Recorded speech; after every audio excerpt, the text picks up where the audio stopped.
आरती आरती।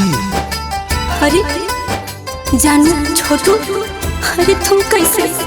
तू मर गए लाला। अरे आरती आरती, हम कैसे तोके बताई? हमारा आत्मा दिन रात भटकेले आरती। हम तोरे आसपास हमेशा रहे आरती। बहुत तड़पी न तोरी खातिर के आरती। आरती तुहार पापा, तुहार भैया, तुहार जीजा मिलके हमारा के तड़पा तड़पा के हमार जान ले लेना आरती। हम तोरे नाम के जिंदगी बिताई और हम तोरे बन के रह छोटू। हम ना जंगलिए जानो ऐसन करी हासा। पापा जीजा भैया सब दुश्मन बनी हासा।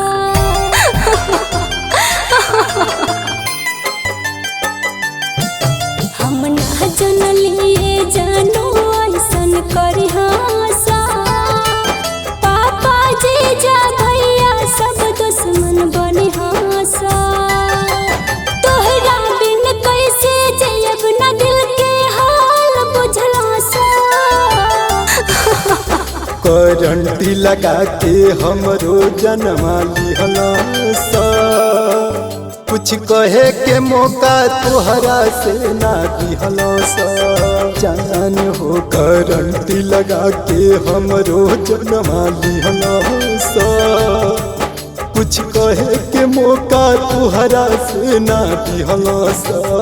हे जान, तुहार पापा भाई जीजा मिलके तड़पा तड़पा के हमके मार देना। ये जान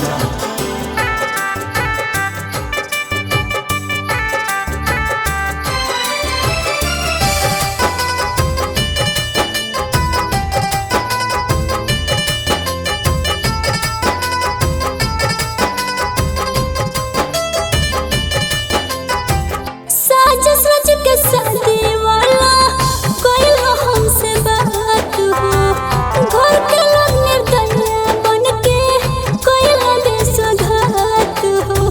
छल कपट से घर जान ले लेना कुल छोटू। एक बूंद पानी खातिर तड़पत रहली हमर जान हो। हाथी गोड़ बानी के मरला निकलल परान हो। जानो हो तोहरा के हमसे बिछड़ैला सा। आज पगले वाला हमरो भेष बनैला सा। जानो हो तोहरा के हमसे बिछड़ैला सा। आज पगले वाला हमरो भेष बनैला सा। धोखा से बुला के जानो तो हमके मार दिहला सा। करंटी लगा के हमरो जन्म लिहला सा। कुछ कहे के मौका तुहरा से ना दिहला सा। हे जान, एक एक बूंद पानी बदे तड़पा तड़पा के हमके मार देना सा हमार जान।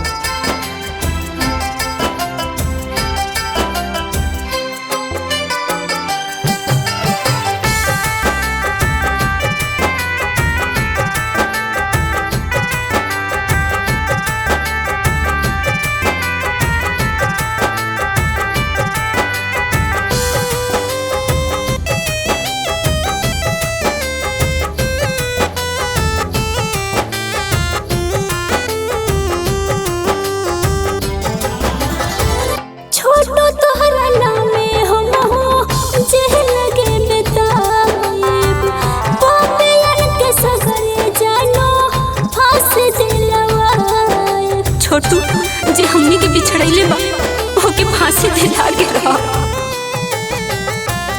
आरती हमर जान सबके सबक तू सिखई हो।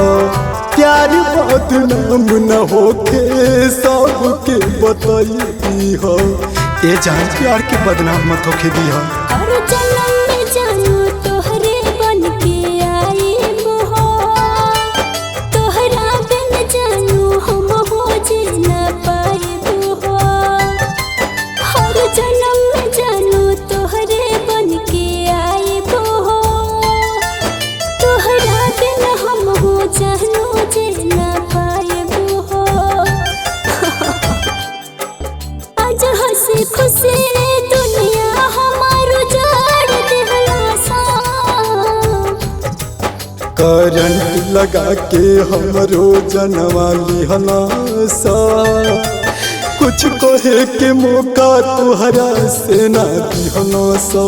जान हो करंट लगा के हमरो जनवा लिहला सा। कुछ कहे के मौका तुहरा से ना दिहला सा। आरती आरती तू अपन ख्याल रखे आरती, हम चाहती आरती। अरे जानू तू हमके छोड़ के मत जा, हम तोरा बिना कैसे रह।